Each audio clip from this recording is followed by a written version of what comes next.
जो main subject है, क्योंकि फिलर में भी तो सब्जेक्ट इंपॉर्टेंट है। फिलर में अगर आप फिल इन द ब्लैंक को फिल करने जा रहे हैं तो आपको समझना तो पड़ेगा सेंटेंस क्या है, सेंटेंस के अकॉर्डिंग ही तो आप फिल करोगे।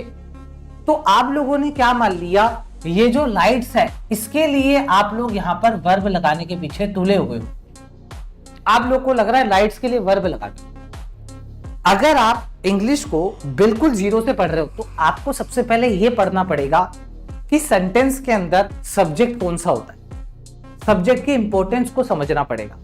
सब्जेक्ट अगर आपके हाथ में नहीं आएगा तो आप सेंटेंस क्या है, किसके ऊपर है, नहीं पता लगा पाओगे।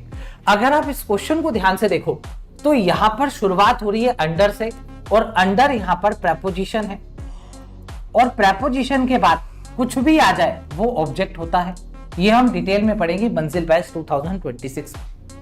तो इसका मतलब अंडर के बाद आपने जो भी लिखा है ये तो आपका ऑब्जेक्ट हो गया। इसका मतलब इसके लिए वर्ब नहीं आ सकती।